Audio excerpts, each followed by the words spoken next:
அனைவருக்கும் இனிய வணக்கம். தொட்டுவிடும் தூரத்தில் வெற்றிகள் இல்லை, அதை விட்டு விடும் எண்ணத்தில் நாமும் இல்லை என்று உழைத்துக் கொண்டிருக்கூடிய மாணவர் அனைவருக்கும் என் இனிதான வணக்கங்கள். இப்பொழுது நமது யூஜிடிஆர்பி பட்டதாரி ஆசிரியர்களுக்கான தமிழ் வகுப்பை பார்த்துக்கிட்டு இருக்கிறோம். போன வகுப்பில் தமிழ் எப்படி தோன்றியது, மொழி எப்படி தோன்றியது, மனிதனுடைய மொழிக்கும் குகையில் வாழ்ந்த மனிதனும் ஆதி மனிதனும் மொழியினுடைய வளர்ச்சியும், இதை பற்றி 2 தலைப்புகளாக நம்ம பார்த்தோம். அடுத்து நம்ம பார்க்க போகிறது இந்த பேச்சு மொழி, அடுத்த நிலையில் இருக்கக்கூடிய மொழியை பற்றி நம்ம பார்க்க போகிறோம். சரிங்களா? பேச்சு மொழியினுடைய இயல்பு, எப்படி ஒரு பேச்சு மொழி இயல்பாக வந்துச்சு, பேச்சு மொழியினுடைய வாய் பேசுதல், ஒளி தொடர்பான செவி காது கேட்பது, இதெல்லாம் ஒளி தொடர்புகள் உடையது. மேல்வாய், அன்னம், நா, உச்சி இதெல்லாம் புரட்சியில் ஏற்பட்டு ஒளி உருவாகிறது. அந்த ஒளி எழுத்தினுடைய வடிவத்தை பெறுகிறது. இப்படித்தான் எழுத்துக்களை தோன்றி இருக்கலாம் அப்படின்னு நமக்கு சில விளக்கங்களை நம்ம கொடுக்குறோம். சரிங்களா? அதை பற்றி நம்ம பார்க்க போகிறோம். ஒரு கருத்தை மற்றவருக்கு உணர்த்த முயல்கிறார், அவருக்கு ஒரு குறிப்பிட்ட ஒளி தொடர் பயன்படுத்துகிறார்கள். இது பேர் தான் சார் பேச்சு மொழி. அப்போ கேட்பவருக்கு எந்த ஒளித்தொடர் முழுமையாக கேட்டு அதன் பொருளை உணர்ந்து கொள்கிறார்களோ அதுதான் சார் பேச்சு மொழி.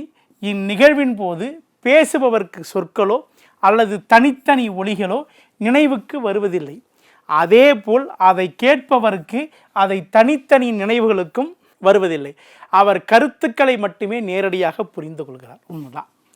சரிங்களா? நாம் இப்போ சொல்கிறோம், நாம் ஒரு செய்தியை சொல்கிறோம், நாம் உங்களுக்கு கிளாஸஸ், நமக்கு வகுப்புகள் எடுக்கிறோம். இந்த வகுப்புகளுக்கு என்ன வேணுமோ அதை மட்டும்தான் உள் உணர்ந்து எடுத்துக்கொள்ள முடியும். சரிங்களா? அதிலிருந்து நாம் பேசுவதை நீங்கள் பேசணும்னு அவசியம் இல்லை. கருத்துக்களை மட்டும்தான் பரிமாறுவதற்கு பேச்சு மொழிகள் தேவைப்படுகிறது. அது நமக்கு முக்கியம். இப்போ பேச்சு மொழியினுடைய இயல்பும் தொடர்பும், ஓகேங்களா? இப்போ எடுத்துக்காட்டாக ஒரு சொல்லு பாருங்கள். அண்ணன் அதோ வந்து விட்டான், ஒரே வார்த்தை, அண்ணன் அதோ வந்து விட்டான். அப்போது இந்த வார்த்தையை பாருங்களேன், அண்ணன் அதோ வந்து விட்டான், அதோ வந்து விட்டான் என்று ஒருவன் சொல்லும் பொழுது அவனுக்கு அண்ணன் முதலான தனித்தனி ஒளி துணுக்குகளை பற்றியோ அல்லது சொற்கள், சொல்லுறுப்புகள், இலக்கண பகுதிகள் பற்றியோ எந்த எண்ணமும் இருப்பதில்லை. கரெக்டாக இல்லையா? அண்ணன் அதோ வந்துட்டான், புரியுங்களா? வந்து விட்டான், வந்து விட்டான். இரண்டாவது அந்த மரியாதையான சொற்கள், அண்ணன் வந்து விட்டார் அப்படின்னு அந்த 6 என்ற விகுதியை சொல்லணும். சரிங்களா? இதில் எந்த விதமான இலக்கணமும் பார்ப்பதில்லை, எந்த ஒரு இலக்கணமும் சொல்வதில்லை. அப்படி பேசுவது தான் பேச்சு மொழி. இதுக்கான விளக்கம். அதேபோல் அதை கேட்பவனுக்கு அச்சொற்களை பற்றியோ சொல் உருவுகளை பற்றியோ தனித்தனியாக எந்த ஒரு எண்ணமும் தோன்றுவதில்லை. நம்ம சொல்கிறான், அவ்வளோதான். அதில் இலக்கணம் என்ன, அவன் சரியாகத்தான் பேசுகிறானா, அதை பற்றியெல்லாம் நம்ம ஆராய்ச்சி பண்ண முடியாது பேச்சு மொழியில். அப்போ முடிவு என்னென்னா, ஆக மொழி தொடக்க காலத்தில் ஒரு கருத்தை அதற்கு நீண்ட ஒளித்தொடர் தேவை வெளிப்படுத்துவதற்கு, அதுதான் சார் பேச்சு மொழி அப்படின்னு நமக்கு சொல்கிறோம். இப்போ அடிச்சொற்களை பற்றிய ஆராய்ச்சியும் உண்மையும். இப்போ பேச்சு மொழி காலத்தில் அடிச்சொற்களை பற்றி நம்ம பேச போகிறோம். ரூட் வேர்ட்ஸை பற்றி நம்ம சொல்கிறோம். அதாவது ஒரு பெரிய எழுத்தாக இருக்கும், அதை சுருக்கி ஒரு ரூட் வேர்ட்ஸை நம்ம ஏட் பண்ணி வச்சுருப்போம். அதுக்கு பேர் ரூட் வேர்ட்னு சொல்லுவோம். அப்போ மொழியினுடைய உண்மையான வரலாறு இவ்வாறு இருக்க, சென்ற நூற்றாண்டில், இந்த 19ஆம் நூற்றாண்டில் மொழி ஆராய்ச்சி செய்த சில அறிஞர்கள் உண்மையை உணராமல் மொழிக்கு இதனை அடிச்சொற்கள் அடிப்படையாக தோன்றின என்று அவற்றை கணக்கிடுவதிலே தங்களது காலத்தை கழித்து கொண்டார்கள். முதல்ல அடிச்சொல் தோன்றுச்சு, அதுக்கப்புறம் தான் அதை வச்சு முழு சொற்களும் முழு எழுத்துக்களும் தோன்றுச்சு. முழு பேச்சு எழுத்துக்களாகவும் பேச்சு மொழி சொற்களாகவும் வந்துச்சு அப்படின்னு சொல்லிட்டு பல கருத்துக்கள் எல்லாம் பேச ஆரம்பிச்சிட்டாங்க. இது எல்லாமே சாத்தியமா? கிடையாது. ஏன்னா ஒரு மனிதனுக்கு முதல்ல தன்னுடைய கருத்துக்களை வெளிப்படுத்துவது ஒளி தொடர்கள் தேவை. அதற்கு பொருள்களை கொடுத்ததும் அதற்கு அமைப்புகளை கொடுத்ததும் நாம் மட்டும்தான், வேறு யாரும் இல்லை. நமக்கு தெரியணும். சரிங்களா? இந்த செய்தி நமக்கு முக்கியம். அதுக்கப்புறம் பேச்சு மொழியை பார்த்தோம். அடுத்து வட்டார மொழி சொற்கள், மாவட்டந்தோறும் அந்த பகுதியில் பேசக்கூடிய மொழிகள். இது பாருங்க, வட்டார மொழி, ஹியூப்ரிக் மொழி, அடிச்சொல் கணக்கு என்று அந்த காலத்தில் சொல்லுவாங்க. வடமொழி இலக்கணக்காரர்கள் இந்த வட்டார மொழியில் வடமொழி சொற்களை பற்றி பேசுகிறோம். வடமொழி சொற்கள் பாருங்கள், வடமொழி மொத்தம் 1706 அடிச்சொற்களை கொண்டிருக்கலாம் அப்படின்னு சொல்லிட்டு நமக்கு சொல்கிறோம். மாஸ் முல்லர் இதை என்ன சொல்கிறாருன்னு கேட்டிங்கன்னா, அடிச்சொற்கள் எல்லாம் ஓரசை சொற்களிலிருந்து வளர்ந்தவை என்று கருதுகிறார். ஓகேங்களா? இவர் தான் சொல்கிறாரு, இந்த அடிச்சொற்களை எல்லாம் ஓரசை, நேர் தேமா சொல்கிறோம் இல்லையா, நேரசை நிறையசை, அதை மட்டும்தான் பெற்று இருக்கும் அப்படின்னு நமக்கு சொல்கிறார். சரிங்களா, ஓரசை கொண்ட சொல்லாக மட்டும்தான் இருக்கும் அப்படின்னு நமக்கு சொல்கிறார். வடமொழி இலக்கணக்காரர்கள் சொன்னதை போலவே அவ்வளவு அடிச்சொற்கள் இல்லை. மொத்தம் எவ்வளோ சொன்னால் 1706 அடிச்சொற்கள்னு சொல்ல முடியாது, அது கிடையாது. அதை விட குறைந்த எண்ணிக்கை கொண்ட சொற்கள் தான் சமஸ்கிருதத்தில் வடமொழியில் இருக்குது. ஹிப்ரு மொழியில் 500க்கும் மேற்பட்ட அடிச்சொற்கள் ரூட் வேர்ட்ஸில் இருக்குது. அப்போ வடமொழியிலும் அவ்வளோதான் இருந்திருக்க முடியும் அப்படின்னு ஒரு கருத்தை வந்து நம்ம சொல்கிறாங்க. அப்போ அடிச்சொற்கினுடைய வரலாறை எடுத்து படிக்கும் பொழுது இதெல்லாம் நமக்கு பொய்யா சொல்லப்பட்டது தான், உண்மையான கருத்துக்கள் இதுக்கெல்லாம் நமக்கு கிடையாது. அப்போ ஒரு மொழியில் உள்ள எழுத்துக்களை கணக்கிட்டு எந்த எழுத்துக்களை கொண்டு எத்தனை ஓரசை சொற்கள் உருவாக்க முடியும் என்று கணக்கிட்டார். இதை அடிச்சொற்கள் தான் மொழியினுடைய தொடக்கத்தில் இருந்திருக்க வேண்டும் என்று அவர் நிரூபிக்க முயன்றார். மாஸ்க் முல்லர் இதை பற்றி நமக்கு சொல்கிறார். ஆனால் இத்தகைய ஆராய்ச்சி என்னது, ஒரு சிரிப்புக்குரிய ஆராய்ச்சியாகவே காணப்பட்டது. சரிங்களா, ஏன்னா அவ்வளோ பெரிய சொற்களை என்ன பண்ண முடியாது, நம்ம கண்டுபிடிக்க முடியாது. இன்று நாம் காணும் அடிச்சொல்லின் உண்மையான நிலை என்னப்பா? அடிச்சொல்னா ரூட் வேர்டு ஒன்றும் இல்லை. இப்போ ரூட் வேர்டை பற்றி இப்போ இன்று நாம் அடிச்சொற்கள் பாருங்கள், நட, வா முதலிய சொற்கள் தொடக்கத்தில் இருந்து தனித்த சொற்கள் அல்ல. நாம் நடந்தான் என்று சொல்லக்கூடிய சொற்களை சுருக்கி நட அப்படின்னு சொன்னோம். உண்மையான அடிச்சொல் என்பது ஒரு சொல்லில் இருந்து வேறுபட்டு பிரிந்து வளர்ந்து பல சொற்கள் பொதுவாக காணப்படக்கூடியது. இது பொதுவான பகுதி அப்படின்னு சொல்லுவாங்க. அப்படித்தான் அடிச்சொற்கள் தோன்றுச்சு. ஓகேங்களா, இப்போ அடிச்சொல்லுடைய ஆராய்ச்சியுடைய பயனாக நம்முடைய மொழியில் என்ன மாற்றம் ஏற்பட்டுச்சு பாருங்கள். அடிச்சொற்கள் ஆராய்வதன் மூலமாக பல சொற்களில் பொருள் வளர்ச்சியையும் அவற்றின் வேறுபாடுகளையும் தெளிவாக புரிந்து கொள்ள முடியும். அப்போ இந்த வகையில் மட்டுமே அடிச்சொற்கள் ஆராய்ச்சிக்கு பயனை அமைக்கிறது. அப்போ இந்த லாஸ்ட்டாக பாருங்களேன், இந்த கட்டளை சொல்லாக அடிச்சொற்கள் அமையும். இந்த ஆராய்ச்சியில் தான் அடிச்சொற்கள்லேருந்து பல சொற்கள் தோன்றி இருக்கலாம் அப்படின்னு சொல்லிட்டு நம்ம பார்க்குறோம். இதை விடுத்து மொழியினுடைய தொடக்கத்தில் ஆரம்பத்தை அறிந்து கொள்ள அடிச்சொற்கள் உதவும். நம்பினால் ஏமாற்றமும் மிஞ்சும். உண்மைதான், ஒரு சொல் முழுவடிவை பெற்ற பிறகுதான் அடிச்சொல் தோன்றி இருக்க முடியும். அடிச்சொல்லுக்கு அப்புறம் முடிச்சொல் தோன்றுவதற்கான வாய்ப்புகள் இல்லை. சரிங்களா, இப்போ கடவுளுடைய படைப்பும் இந்த மொழியினுடைய பரிணாமம் எப்படி இருந்துச்சு, இந்த அவருடைய புத்தகத்தில் தெளிவாக கொடுத்துருப்பாரு. மொழியினுடைய பொதுவான இலக்கணம், எப்படி ஒரு மொழி தோன்றியிருக்கும் அதை பற்றி சொல்ல பாருங்க. ஒருவர் தன் உணர்ச்சியையோ கருத்தையோ மற்றவருக்கு வெளிப்படுத்துவதற்கு கருவியாக இருப்பது மொழி. சரிங்களா, அத்தகைய மொழி என்று கூறுவார்கள். ஓகேங்களா, ஒன்றும் இல்லை, ஒரு உணர்ச்சி தான் உள்ளத்தில் தோன்றிய கருத்துக்களை வெளிப்படையாக சொல்லணும், அதுக்கு வேண்டியது மொழி. அந்த மொழி தான் கருவி, எதுக்கு வெளிப்படுத்துவதற்கான கருவி. எக்காரணம் பற்றிய இந்த காரணத்தை பற்றி மொழி நூலாளர் என்ன சொல்கிறார் பாருங்களேன். காட்டு விலங்குக்கூடிய ஒலிகளை பாருங்கள். அப்போ விலங்கு மொழின்னு சொல்லுவாங்க. காட்டு விலங்கு, யானை பிளிர்வது, குதிரை கனைப்பது, இதெல்லாம் பார்த்தீங்கன்னா விலங்கு மொழிகள். அது பாஷையில் ஒரு யானை மற்றொரு யானைக்கு சிக்னல் கொடுப்பது, ஒரு யானை மற்றொரு யானையை அழைப்பது, இதை பற்றி சொல்லுவாங்க. பறவைகளுடைய ஒலிகளை பாருங்கள், இது பறவை மொழின்னு சொல்லுவாங்க. ஒரு கிளி மற்றொரு கிளியை அழைப்பது, அந்த கிளியை பற்றி பேசுவது, இது எல்லாமே வந்து பறவை மொழிகள்னு சொல்லுவாங்க. அப்போ தொடக்க காலத்தினுடைய மொழியினுடைய வடிவங்கள் முதல்ல எப்படி ஆரம்பிச்சது அப்படின்னு பார்க்கும்போது ஃபஸ்ட்டு சைகை மொழி தான் முதல்ல ஆரம்பிச்சது. ஊமை படம் பார்க்குற மாதிரி தான் முதல்ல மொழிகள் இருந்துச்சுன்னு சொல்ல வராங்க. சரிங்களா, தொன்று தொற்று மொழியாக கருதப்பட்டு வருகின்ற ஃபஸ்ட்டு நம்ம வந்து சைகையில் வெளியிட்டோம். அடுத்து பாருங்கள், இதர வடிவங்கள், முகக்குறிப்பு, மெய்நிலை, அசை அல்லது போலி என்பவையும் மொழியாக கருதப்பட்டவையாக இருக்கும். ஓகேங்களா, அப்போ சைகையாய், குறிப்பாய், போலியாய் இந்த நிலையில் படிப்படியாக வளர்ந்து பல்லாயிரக்கணக்கான ஆண்டுகளுக்கு பிறகு மனிதனுடைய இடத்தில் உயர்ந்த நிலையை அடைந்திருக்கக்கூடியது தான் மொழி அப்படின்னு சொல்கிறாங்க. சரிங்களா, இப்படித்தான் மொழி தன்னைத்தானே புதுப்பித்து கொண்டு வளர்ச்சி அடைந்திருக்க முடியும் அப்படின்னு சொல்கிறாங்க. ஃபஸ்ட்டு சைகைகள், ஒரு செய்தியை நம்ம சொல்லணும், ஏதாவது ஒரு பொருளை கேட்கணும், ஃபஸ்ட்டு சைகை மூலயமா தான் மொழி வளர்ந்துச்சு. இரண்டாவது பாருங்கள், சைகைக்கு அப்புறம் பாருங்கள் குறிப்பாய்.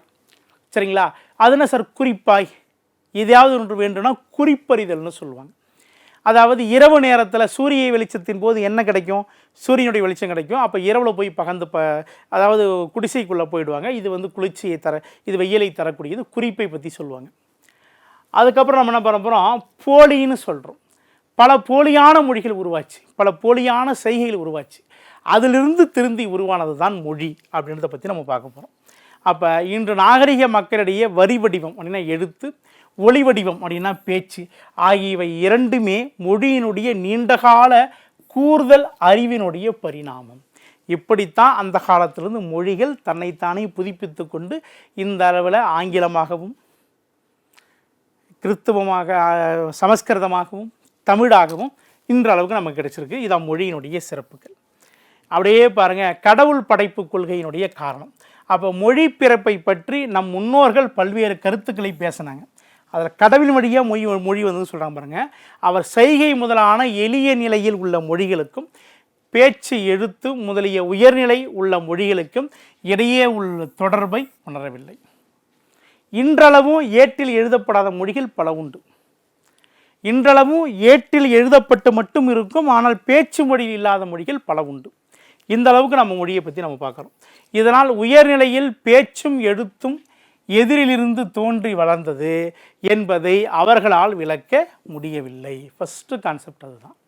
எதிலிருந்து முதல்ல தோன்றி இருக்கும் அப்படின்றது அவங்களால சொல்ல முடியல. இதுதான் எழுத்துக்களுடைய வடிவம். இதனுடைய காரணமாகவே இந்த மொழிகள் திடீரென்று ஏற்பட்டிருக்கலாம் என கருதி மொழி கடவுளாக படைக்கப்பட்டது என்று கொள்கையில் உடையவர்களாகினர். ஓகேங்களா? இறைவன் என்ன பண்ணார்? மொழியை தானாக படைச்சிட்டாரு.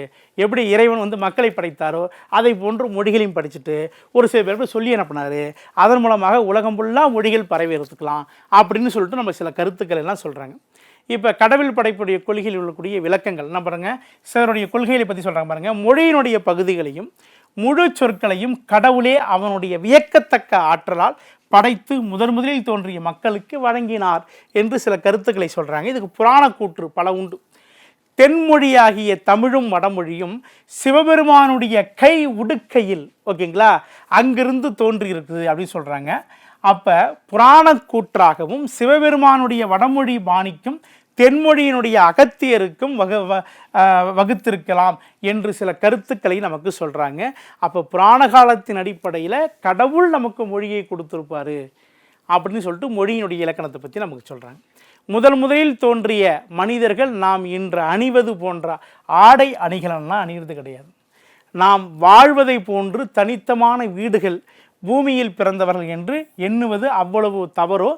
மொழியினுடைய தோற்றத்தை பற்றி கடவுள் படைப்பு கொள்கை அத்தகையதும் தவறு. எப்படி நம்ம வந்து இந்த பூமியில் வந்து ஒரு மனுஷன் பிறக்கும் பொழுதே மாட மாளிகை கூடகபுரத்தோடு தான் சொல்கிறது தப்பு, அதை போன்று இந்த கடவுள் தான் இந்த மொழியை படைத்து மக்களுக்கு அளித்தார் என்பதும் நமக்கு தவறு. இது நமக்கு முக்கியமான செய்தி. ஓகேங்களா? இப்போ மனிதனுடைய மொழிக்கும் விலங்குகளுடைய மொழிக்கும் உள்ள வேறுபாடை பற்றி மூவாவருடைய கருத்தை பற்றி பார்க்கலாம். அப்போ பேச்சு மொழி என்பது உலகமெங்கும் உள்ள மக்களினுடைய பலரிடத்திலும் காணப்படுகிறது. உண்மைதான், எல்லாருமே பேசலாம், ஆனால் எல்லாருமே எழுத முடியாது. படித்தவர் மட்டும்தான் எழுத முடியும். அப்போ பேச்சு மொழி எல்லாருக்குமான மொழி, எழுத்து மொழி கற்றவருக்குமான மொழி மட்டும்தான். ஆனால் பேச்சு மொழி காலப்போக்கிலே மறைந்துவிடும், ஆனால் எழுத்து மொழி காலப்போக்கில் மறையாது. இப்போ ராஜராஜ சோழன் கட்டியிருக்கக்கூடிய இந்த தஞ்சை பெரிய கோயில் கல்வெட்டில் உள்ள எழுத்துக்களை மறையக்கூடியதா? அந்த நாள் முதல் இந்த நாள் வரைக்கும் அவனுடைய மெய்கீர்த்திகள், அதாவது ராஜராஜ சோழன் கட்டக்கூடிய தஞ்சை பெரிய கோயிலில் அங்கே இருக்கக்கூடிய பூசாரியினுடைய பெயர், தலைமை சிற்பியினுடைய பெயர், இதெல்லாம் குறிப்பிட்டு எழுதியிருக்கார். அதில் அந்த காலத்தில் எழுது இந்த காலம் வரைக்கும் நம்மகிட்ட இருக்குது. இப்போ கூட நம்முடைய பிரதமர்கிட்ட நம்முடைய அந்த சோழ காலத்து செப்பேடுகள் கொடுக்கப்பட்டுள்ளது. அப்போ தமிழனுக்கு ஒரு தனி சிறப்பை உடையதாக நமக்கு இதெல்லாம் பார்க்குறோம். அப்போ இதெல்லாம் எந்த காலத்தில் எழுதப்பட்டிருக்குது, இன்னும் நமக்கு வந்து என்ன பண்ணுது கொடுத்துட்ருக்குறாங்க. அந்த கொடைகள் தான் நமக்கு முக்கியன்றதை நமக்கு தெரிஞ்சுக்கணும். சரிங்களா? அப்போ பாருங்கள், இப்போ நாகரிகமற்றவர்கள் விலங்குகளோடு ஒப்பாக வாழ்கின்றனர். அவங்கள தான் காட்டுவாசி மக்கள்னு சொல்கிறோம். கூட்டத்தாரு கூட பேச அறியாதவர்களும் இன்றளவும் இருக்கிறாங்க. என்ன பேசுகிறாங்கன்னு தெரியல. ஆனால் விலங்குகளுக்குள்ளேயே எவ்வளவு உயர்நிலை அடைந்த விலங்குகளாக இருந்தும் அவை பேசுமாற்ற அற்றவையாகவே உள்ளது. அதுக்கு பேச்சு மொழியெல்லாம் கிடையாது. இதன் மூலமாக பேராண்மை உண்மை விளங்குகின்றது. அப்போ குறிப்பாக இப்பகுதியை பற்றி நம்ம பேசலாம். சரிங்களா? அப்போ பேசுதலுடைய இயற்கை தன்மை, எப்படிப்பட்ட பேச்சு மொழி இயற்கையை நம்ம பேசணும். மனிதனுக்கு உண்பது, உறங்குவது, உயிர்ப்பது, சுவாசிப்பது இது எல்லாம் இயல்பு, இயற்கையான செயல். அதே போல் பேசுவதும் அவ்வளவு இயற்கையான ஒரு செயலாகும். குழந்தை பிறக்குது, அது என்ன நாம் பேசி நாம் எப்படியெல்லாம் பழகிறோமோ அப்படி தன்னை புதுப்பித்துக் கொள்கிறது அந்த விலங்கு, அந்த மனிதனுடைய குழந்தை. ஒரு இடையன் குலத்தில் ஒரு ஆட்டுப்பாலை கொடுத்து வளர்க்க சொல்கிறார். அந்த குழந்தை எந்த சூழ்நிலையில் வளர்க்கிறதோ அந்த மொழியைத்தான் குழந்தை பேச போகுது. அது நமக்கு முக்கியம். சரிங்களா? ஆயினும் இதில் அறியத்தக்க ஒரு சில வேறுபாடுகள் உண்டு. நல்லா பாருங்கள், உயிர்த்தல் அப்படின்னா சுவாசித்தல் முதலால் உடலியல் செயல்பாடுகளை மனிதர்களுடைய எண்ணம் முயற்சி மிக குறைவு. அது இயல்பாக தானாக இயற்கையாக நடக்கக்கூடியது. அப்போ இயற்கை உடலுக்கு நடக்கக்கூடிய ஒன்று அது. ஆனால் மொழி என்பது அப்படி தானே அமைத்து நடைபெற்று விடக்கூடிய ஒன்று கிடையாது. அது முயற்சிகள் தேவை. ஒரு குழந்தையை பேச வைக்கணும்னா முயற்சிகள் தேவை. பேசணும், அம்மா அப்பா அப்படி அதுக்கிட்ட சொல்லித்தரணும். அதுக்கப்புறம் நல்ல சொற்களை பேசணும். இப்படித்தான் எழுத்து தன்னை வடிவமைத்துக் கொள்கிறது. அப்போ உடையும் உறைவிடமும் போன்றது மொழி. இந்த தலைப்பில் சூப்பராக மூவாக சொல்லியிருப்பார். மனிதர்கள் தங்களுடைய இயற்கையான சில தேவைகளில் பொருட்டு தங்களிடம் இயற்கையாகவே அமைந்த ஆற்றலை கொண்டு ஆடையையும் உடையையும் உருவாக்கிறாங்க. அந்த இடத்துல வாழ ஆரம்பிக்கிறாங்க. அதை போல மொழியும் மனிதர்களால் தங்களுடைய தேவைக்கேற்ற கற்றுக்கொள்ள பெற்ற ஒன்றாகும். எப்படி பேசுகிறோம்? நம்ம தமிழ்நாட்டில் இருக்கிறோம், தமிழை பேசுகிறோம். நம்ம எப்படி அமெரிக்காவுக்கு போகிறோம் அப்படின்னா தமிழில் பேச முடியுமா? அந்த மொழிக்கு தகுந்த மாதிரி ஆங்கிலம் கற்றுக்கொள்கிறோம். அப்புறம் மொழி என்பது எல்லோ மனிதருக்குமான ஒரு இணைப்பு பாலம். அந்த மொழியை எப்படின்னா ஒரு இணைப்பு பாலமாக தான் கற்றுக்கிறோம். மனிதர் தங்களுடைய தேவைக்காக கற்றுக்கொள்ள வேண்டும். நம்முடைய கருத்துக்களை வெளிப்படுத்துவதற்காகவும் நம்முடைய செய்திகளை பிறருக்கு சொல்வதற்காகவும் தான் நம்ம கண்டுபிடிக்கிறோம் அப்படின்னு நம்ம சொல்கிறோம். எனவே மக்களுக்கு இயற்கையாக அமைந்துள்ள பல வகை ஆற்றலை போலவே பேசுதலும் ஒரு இயல்பான ஆற்றல் அப்படி நமக்கு தெரியணும். சரிங்களா? இப்போ கடவுளுடைய படைப்பில் மனிதனுடைய முயற்சியில் எப்படி மொழி தோன்றுச்சு? அப்போ ஆற்றல், பேசும் ஆற்றல் மனிதனுக்கு இயற்கையாகவே அமைந்துள்ளது என்ற அடிப்படையில் பார்த்தால் மொழி கடவுளின் படைப்பு, அவ்வளோதான் என்ற கொள்கை உண்மையாகிறது. உண்மைதானே? இப்போ மனிதன் இயல்பாகவே சாப்பிடுவான், இயல்பாகவே ஓடுவான், இயல்பாகவே உழைப்பான். அதே போன்று இயல்பாகவே பேசக்கூடிய திறமையும் மனிதனுக்கு வருது. அப்போ இது வார்த்தையாக சொல்லலாமே, மொழி என்பது இறைவனுடைய படைப்பாக இருந்திருக்கலாமோ?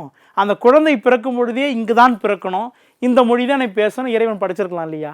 அப்படி சில கருத்துக்களை நமக்கு சொல்கிறாங்க. ஆனால் அந்த இயற்கை ஆற்றலை மனிதர் தங்களின் தேவைக்கேற்ப பயன்படுத்தி வளர்த்த முறையை ஆராய்ந்து பார்க்கும் பொழுது அது மக்களின் முயற்சியால் அமைந்துள்ளது. இறைவன் கொடுத்துருக்கலாம், மக்களின் முயற்சியால் அமைந்திருக்கு நம்ம பார்க்குறோம். ஓகேங்களா? இப்போ கற்றல் திறனை எப்படி வளர்த்தான் அந்த காலத்தில்? நூற்றுக்கணக்கான தலைமுறைகளை பல்லாயிரம் கணக்கான மனிதர்களுடைய பாடுபட்டு செய்த கூட்டு முயற்சிகளில் பயனாக மொழி இன்று நாம் காணக்கூடிய உன்னத வளர்ச்சியை அடைந்திருக்குது. சரிங்களா? இது நமக்கு முக்கியம். அதுக்கப்புறம் பாருங்க, மொழி வளர்ந்ததற்கான காரணங்கள். ஃபஸ்ட்டு கருத்தை வெளியே சொல்லணும். ஆரம்பத்தில் மனிதனிடம் வெறும் இயல்புக்குமாகவா அந்த மொழி பிற்காலத்தில் விரும்பி செய்யும் ஒன்றாக மாறியது. ஃபஸ்ட்டு அவன் பேசுறதை விரும்பலை, சைகையாகத்தான் சொல்ல ஆரம்பித்தான். அதுக்கப்புறம் இது பேசித்தான் ஆகணும், தன் கருத்தை வெளியே சொல்லித்தான் ஆகணும்னு சொல்லிட்டு இயல்பாகவே அவனை தன்னைத்தானே புதுப்பித்து கொண்டான். தன் கருத்தை பிறருக்கு உணர்த்த வேண்டும், அதுபோல பிறருடைய கருத்தை நாம் உணர்ந்து கொள்ளுதல் வேண்டும். அதற்கு ஒரு கருவி வேண்டும், அதுதான் மொழி, அதுதான் பேச்சு. அப்போ பேராசையோடு விரும்பிய விளைவே ஆசையே இதற்கு காரணம், ஒரு மொழி தோன்றுவதற்கு. சரிங்களா? இப்போ மனிதனுடைய மொழிக்கும் விலங்குகளுடைய மொழிக்கும் உள்ள வேறுபாடு. ஓகேங்களா? இதை பற்றி கேட்குறான். கருத்தை வெளிப்படுத்துவதின் நோக்கம் ஃபஸ்ட்டு பண்பு. இப்போ மனிதன் பாருங்கள், தன் கருத்தை பிறருக்கு உணர்த்துவதற்கு, பிறர் கருத்தை தான் அறிந்து கொள்வதற்கு தான் மொழி தேவை. அடுத்து விலங்குகளுடைய கருத்தை வெளிப்படுத்துவதற்கும் ஆசை உண்டு, ஆனால் அவை வெளிப்படுத்துவதற்கு விதம் மனிதனுடைய மொழியிலிருந்து கிடையாது, முற்றிலும் வேறுபட்டது. சரிங்களா? ரைட்டு. அப்போ மொழியினுடைய தன்மை என்ன சொல்கிறேன் பாருங்கள். மனித மொழி மனிதர்கள் தன்னுடைய தேவை அறிந்து விரும்பி வளர்த்து அமைத்து கொண்ட ஒன்றாகும். விலங்குகளிடையே காணப்படக்கூடிய மொழி இயற்கையாகவே அவற்றுள் தானாக அமைத்து வைத்திருக்கக்கூடிய ஒரு மொழி. சரிங்களா? அடுத்து பாருங்கள், வளர்ச்சிகளை பாருங்கள். காலம் மாற மாற மனிதனுடைய மொழி பல்வேறுபட்ட அர்த்தத்தில் பெருகி புதிய சொற்களும் வளர்ச்சி அடைந்து கொண்டே வருகிறது. ஆனால் விலங்கு மொழி எந்தவித வேறுபாடும் கிடையாது, எந்த விதமான வளர்ச்சியும் இல்லை, அப்படியே இருக்குது. தோன்றிய நாளில் எப்படி இருந்துச்சோ அதே போன்று தான் இருக்குது. சரிங்களா? அடுத்து கற்றல் முறை. மனிதன் தன்னுடைய மொழியை ஒருவரிடமிருந்து மற்றவருக்கு கற்றுக் கொடுக்கிறான், அதனால் மொழி வளருது. ஆனால் விலங்குகள் மொழியை கற்றுக்கொள்ள தேவையின்றி எல்லா விலங்குகளுக்கும் தனித்தனியான இயற்கை பிறப்பிலே அமைந்திருக்கும். கிளினா கீச்சிடும், கோழினா கொக்கரிக்கும், சேவல் என்றால் கூவும், இப்படித்தான் உருவாக்குச்சு. சரிங்களா? இதுதான் நமக்கு முக்கியம். இவ்வாறு தான் தொடக்க காலத்திலிருந்து இந்த பேச்சு மொழியும் எழுத்து மொழியும் தோன்றியது. திருப்பி இதை பற்றி நம்ம பார்க்க போனால் அந்த பேச்சு மொழி காலத்தில் தொட்டு இந்த அளவுக்கு எப்படி இருக்குது பார்த்திங்கன்னா கற்பனை மொழியாகவும் தோற்றமளிக்குதுன்னு சொல்லிட்டு நம்ம பார்த்தோம். அடுத்து பழங்காலத்தில் இருக்கக்கூடிய இந்த பேச்சு மொழிக்கான நம்பிக்கைகள். பழங்காலத்தில் மொழியினுடைய தோற்றம் குறித்து ஒரு வகையான நம்பிக்கை நிலவுது. அதை இந்தியாவினுடைய நம்பிக்கை பாருங்கள், வடமொழி பாணியையும் தென்மொழி பாணியையும் அகத்தியர் தான் முன்மொழிக்கிறான்னு நம்ம பார்த்தோம். இப்போ இந்த மொழியினுடைய குடும்பங்கள் யார் யாரெல்லாம் சிறப்பு வாய்ந்தாங்கன்னு பார்த்தோம். ஓகே, அடுத்த நம்ம மொழித்துறையில் ஏற்படக்கூடிய வளர்ச்சி இதை பற்றி நம்ம பார்க்கணும். சரிங்களா? இப்போ பாருங்கள், கட்டடக்கலையை போலவே மொழித்துறையில் எத்தகைய வளர்ச்சி நம்ம வாங்கியிருக்கோம் அப்படின்னு பார்த்தோம். ஃபஸ்ட்டு ஏற்கனவே சொன்னது போல தான் மொழி நம்ம இறைவன் கொடுத்தது, ஒளி சத்தம் எழுப்பக்கூடியதையும் அதை பயன்படுத்தக்கூடிய அறிவையும் முதல்ல நம்ம கொடுத்தான். அப்படித்தான் தொடக்க காலத்தில் எப்படி குகையில் தோன்றிய மனிதன் சொற்களை எப்படி படைத்தானோ அந்த மாதிரி இந்த மொழி நமக்கு பல உன்னதமான செய்திகளை கொடுத்துருக்குது. சரிங்களா? அது இருந்து நாகரிக குகை ஆடல் பாடல் வரைக்கும் நம்ம சொன்னோம் பார்த்தீங்களா? இதில் பார்த்தீங்கன்னா இப்போ குகையில் வளர்ந்திருக்கக்கூடிய மனிதன் பிற்காலத்தில் கோயில், அரண்மனை முதலியவற்றையெல்லாம் மொழிகளை வளர்க்க ஆரம்பிக்கிறான். அதில் தான் முதல்ல நமக்கு திருக்குறள், சிலப்பதிகாரம் போன்ற சித்திர எழுத்து அடையக்கூடிய சொற்கள் எல்லாம் நமக்கு கிடைக்குது.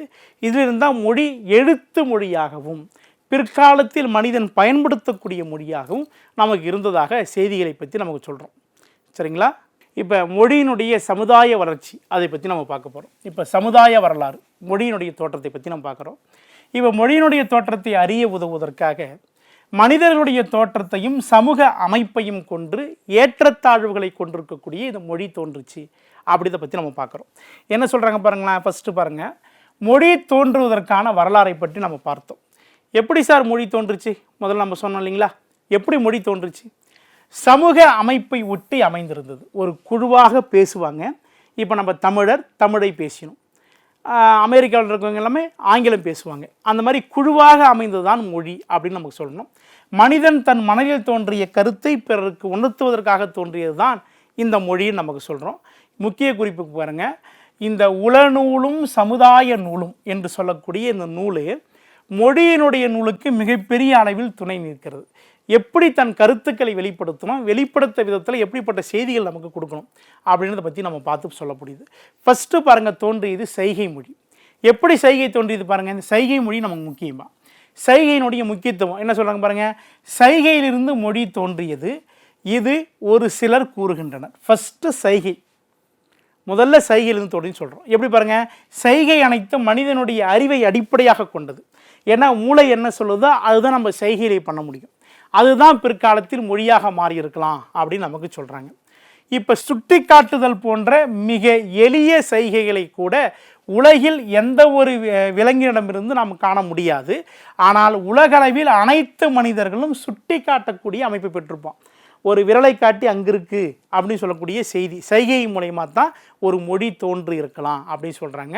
அப்போ மனிதர் மனிதராக இருப்பதற்கு மொழிக்கு அடிப்படையான செய்கைகளை செய்யக்கூடிய ஆற்றல் குறிப்பிடத்தக்கதாக இருக்குது. இப்போ மனிதன் பயன்படுத்திய செய்கைகள் எப்படி பாருங்கள், மனிதன் தன் அன்றாட வாழ்வில் பயன்படுத்த வேண்டியிருக்கக்கூடிய செய்கைகளை பற்றி நம்ம பார்க்க போகிறோம். ஓர் இடத்தில் அல்லது ஒரு பொருளையோ காட்டுவதற்கு சுட்டு விரலை நீட்டி காட்டுறோம், இது முதல் செய்கை. பசியை உணர்த்துவதற்கு தன் கையால் வயிற்றை தொட்டு பார்க்குறோம், இது இரண்டாவது செய்கை, தன் கருத்தை வெளியிடுறான். சரிங்களா? அடுத்து உண்பதை தெரிவிப்பதற்கு வாயின் அருகே கைவிரல்களை குவித்து காட்டுகிறோம், இது ஒரு செய்கை. அது பாருங்க, அடித்தலைப்பு, அதாவது அடித்தலை புண்படுத்துவதை கையை நீட்டி என்ன பண்ணுறோம், காட்டுறோம். பேச வேண்டாம் என்பதை வாயை கையால் என்ன பண்ணுறோம், மூடி காட்டுறோம். சமாதானம், இசைவு, மறுப்பை தெரிவிப்பதற்கு தலையை வெவ்வேறு வகையில் அசைத்து காட்டுறோம். சரிங்களா? ஒருவரை தன் அருகில் வர வைப்பதற்கு கைவிரலை உயர்த்தி மடக்கி காட்டுறோம், இந்த வான்னு சொல்லிட்டு. வேண்டாம் என்பதற்கு உயர்த்தி கைவிரலில் ஊசல் வடிவில் காட்டுறோம், வேண்டாம் அப்படின்னு நமக்கு சொல்கிறோம். இப்படித்தான் எழுத்துக்களும் வடிவமும் பெறுதுன்னு சொல்கிறோம். ஒருவரை போக சொல்வதற்கு கைவிரலை சாய்த்து போன்னு சொல்கிறோம். அப்போ விரும்பி செய்யும் செயல் அல்லது இயல்பூக்க செயல் ரெண்டுக்கு வித்தியாசம் உண்டு. மேலே கொடுக்கப்பட்ட செய்கையில் ஒரு மனிதன் அனைத்துக்கும் காட்டுறான். விரும்ப செய்தியும் சொல்கிறான், விரும்பக்கூடாத செய்தியும் சொல்கிறான். ஆனால் பின்வருபவை மனிதனுடைய இயல்புமிக்க செய்திகள், அதாவது இயல்புக்கத்தால் வரக்கூடிய செய்திகள், தானாகவே அமைந்த செய்திகள். கோபம், ஒரு மனிதனுக்கு சினம், கோபம் வரும்போது படப்படவெல்லாம் ஒளி எழுப்புவான். சரிங்களா, நமக்கு முக்கியம். வெறுப்பு வரும்பொழுது சர, சீச்சி, உச் அந்த மாதிரி சொற்கள்லாம் வெளிப்படுத்துவான். துன்பம் வரும்பொழுது இயல்பாகவே வலித்தாலோ துன்பம் ஏற்பட்டால் அழுகை ஏற்படும்.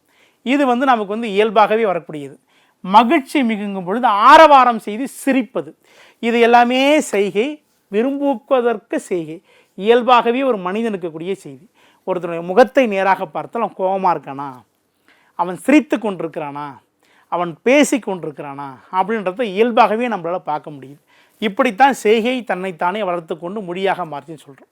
அப்போ விலங்குகளுக்கும் பறவைக்கும் இந்த செய்கைகள் இருக்குதா பாருங்கள்.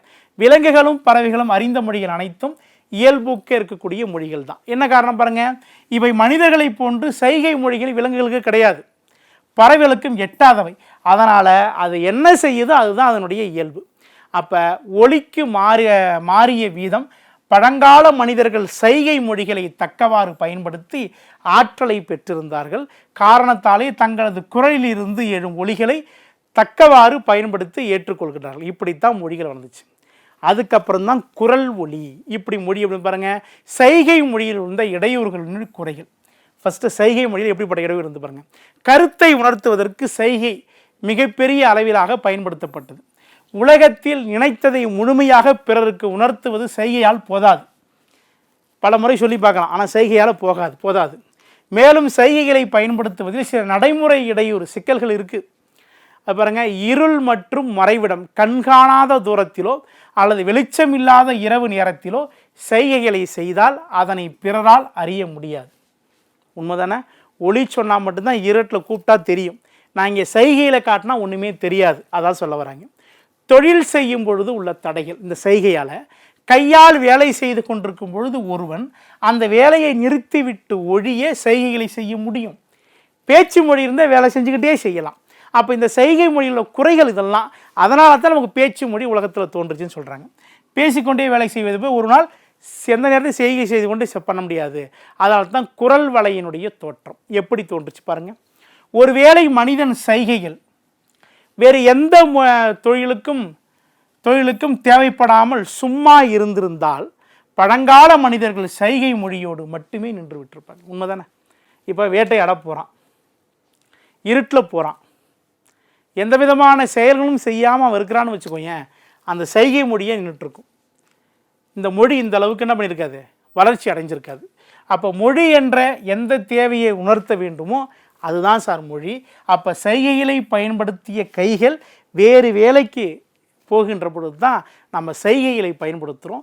அந்த செய்கைகள் தான் குரல்வாழ் நான்களாகவும் ஒலிகளாகவும் ஏற்பட்டு பிற்காலத்தில் என்ன வச்சு நமக்கு மொழிகளாக மாறியது. இப்படித்தான் ஒரு செய்கை பேச்சு மொழியாகவும் அந்த பேச்சு மொழி பிற்காலத்தில் எழுத்து மொழியாக மாறியது. இதுதான் மொழியினுடைய தோற்றத்தை பற்றி மூவா அவர்கள் விளக்கியிருக்கார். சரிங்களா? இந்த வகுப்பை அடுத்த வகுப்பில் பார்க்கலாம். இந்த தொடர்ச்சியை அடுத்த வகுப்பில் பார்க்கலாம். நன்றி, வணக்கம்.